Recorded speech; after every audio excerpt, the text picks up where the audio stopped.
Nay, mauna na po ako. Magtatrabaho pa po ako pagkatapos ng klase. Mag-ingat ka, ah. Apa, Nay. Sige, sige.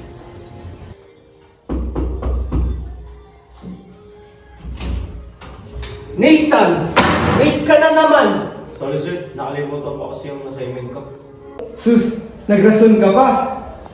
Ikaw ilang beses ka na nalilate, Nathan? Daming sabi, maupo ka na lang. Pwede ba? I know, students, tama na yan. Okay, pass your homeworks and we will have presentation. This is serve as your review for the next examination, okay?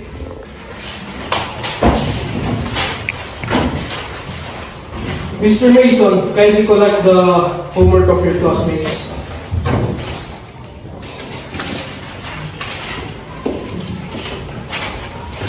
Oh, sir. Okay, Miss Rebecca, what is considered the earliest form of writing in the Philippines? Sir, ako po. Tulungan mo po si Rebecca. Pabida lang.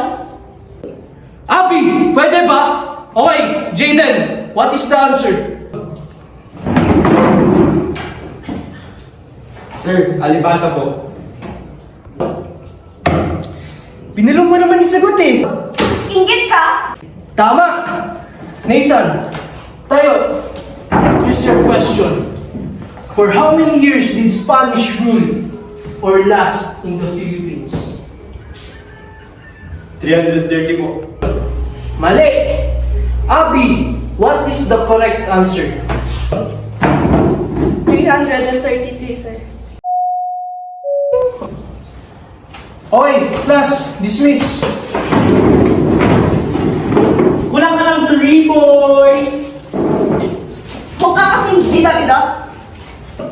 Ano ba? Bilagi ka na lang tama? Wow, nakagaling ka na ngayon, ha? Ano ba? Hoy, Jen! Yabang mo! Ano? Guys, tama na. Alam mo, Nathan, wala kang mararating sa buhay. Tandaan mo yan. Tara na, guys.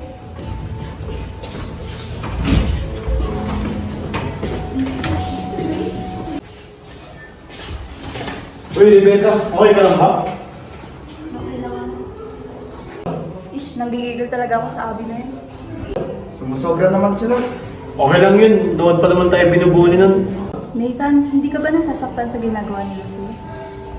Nasasaktan ako pero papakita ko sa kanila na maabot ko yung mga pangarap ko. Sige na guys, may trabaho pa ako. Uy, sama kami. Kaya nga, minsan lang naman. And nag-record kami ng lefties. Patapos na pa lang school year guys. Anong course nyo? Nag-doctor ako. Nag-business ako. Mag-architect ako. Ako naman, mag-engineer. Eh, ikaw, Nathan. Pangarap ko sana yung piloto, kaso wala akong budget. Siyempre, ikaw pa. Mas magaling ka kaysa kay Ivy. Salita lang naman ito. Partida, mga spoiled bro kasi. Yung tama na yan.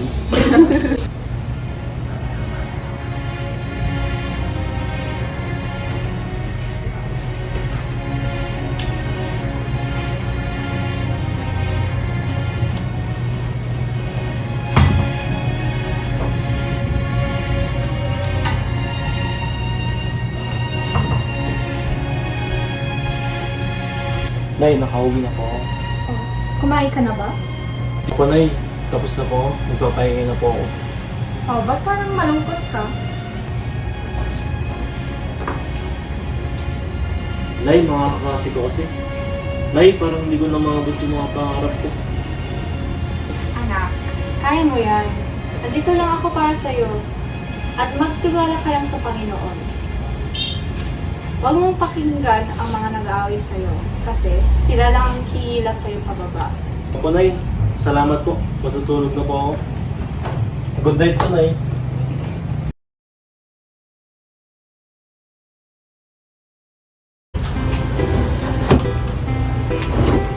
Hello, Nay. Good morning.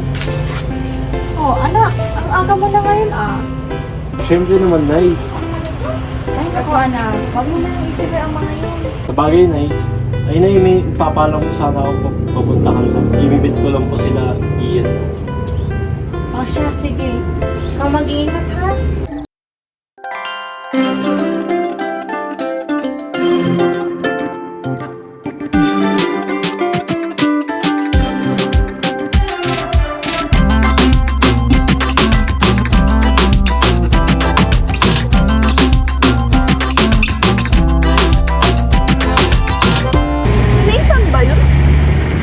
sundan natin. Tara. Ano ba? Pati ba naman dito sa trabaho? Binubuli niyo ako? No wonder lagi kang late. Pagpatuloy mo lang yan para mawala ka ng scholarship. Ano ba, JJ?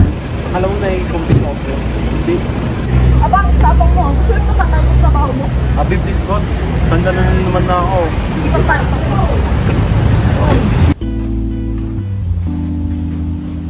Oh, anak, nandito ka na pala.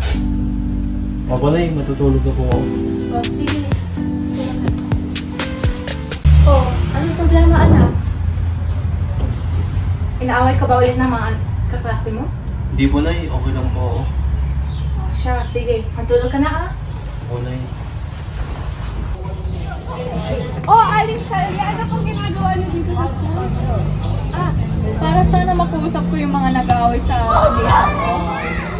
Ilang araw na kasi siyang malungkot. Para ko, Ayun po sila Jaden, Mason at Abby. Sila po yung nangaaway sa amin.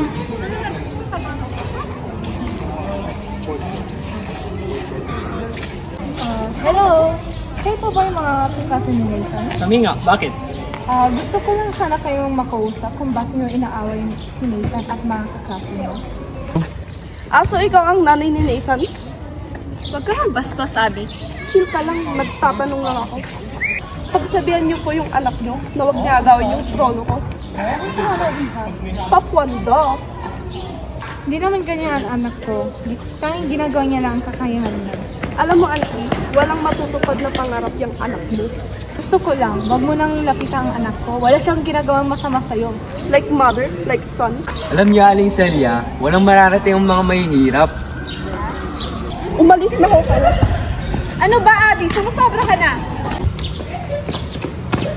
Ano ba, Abi? Talagang inubos ko yung pasensya ko. Pati ba naman nanay ko? Nay, okay ka lang. Saktan mo ako, huwag lang yung nanay ko. Nay, okay lang po ba kayo? Saktan po ba kayo? Okay lang ako, anak. Sumusobra naman mga kaklase mo. Nay, ba't po ba kasi sila kinausap? Gusto ko lang naman sila pagsabihan. Hindi mo kilala sila, Abi, Nay. Pwede na tanggalin yung scholar ko. Pasensya ka na, anak. Hindi na lang ako mag-aaral, Nay. Magtatrabaho na lang ako sa cafe. Hindi, anak. Tupadin mo ang mga pangarap mo. Wala rin tayong sapat na pera para sa pangarap ko, Nay. Hindi, anak. Magtibala ka na sa Panginoon. Pasok po pa ako, Nay. Oh, sige. Mag-iingat ka, ha? Ako, Nay. Good morning, sir. Okay, you guys may sit down na. Okay, class, may I excuse Nathan muna? Kakausapin ko siya saglit. Nathan?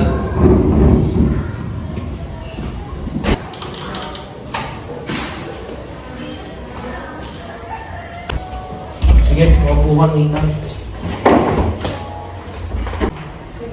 Nathan, ano tong sinabi ni Abby na inaaway siya ng nanay mo? Alam mo bang pwede kang mawalan ng scholarship niyan? Nalaman ng eskwelahan. Paano na yan? Si Abby po yung nag-away sa nanay ko. Wala naman ginagawang masama ang nanay ko. Sir, huwag mo pong tanggalin yung scholar ko. Gusto ko pong maabot ng pangarap ko. Nathan, naiintindihan ko naman yun. Hindi natin masisisi ang paralan. Kung desisyon nila, desisyon na nila yan. Titignan ko kung anong magagawa ko, Nathan, ha? Sa ngayon, pumasok ka na lang muna. Okay? Maliwanag ba tayo, Nathan?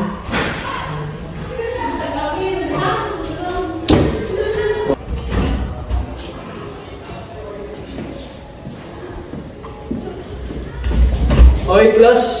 Take this hour for your review para sa upcoming examination niyo, okay? May kukunin lang ako sa office. Walang maingay, okay?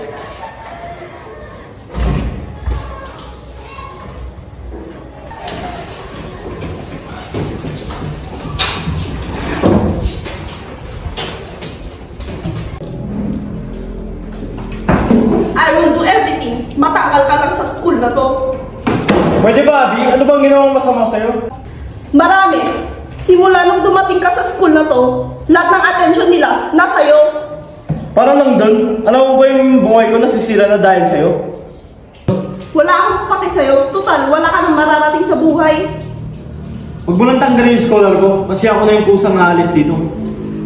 At di sana matagal mo na yung ginawa.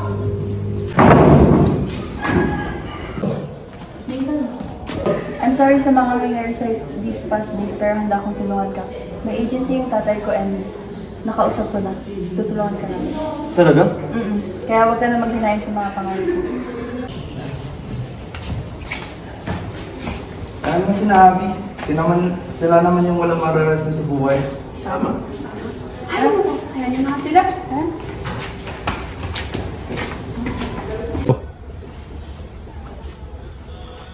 Nay, hindi na po akong mag-aaral. Ha? Bakit? Natanggal ka na ba ng scholar?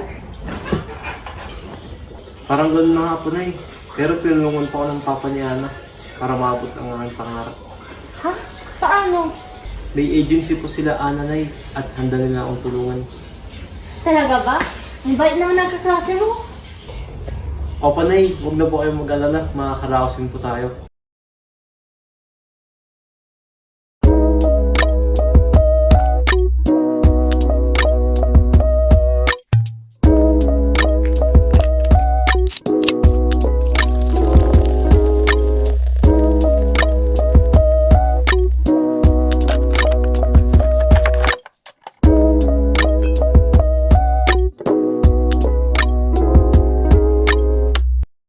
Ang pogi naman ng anak ko.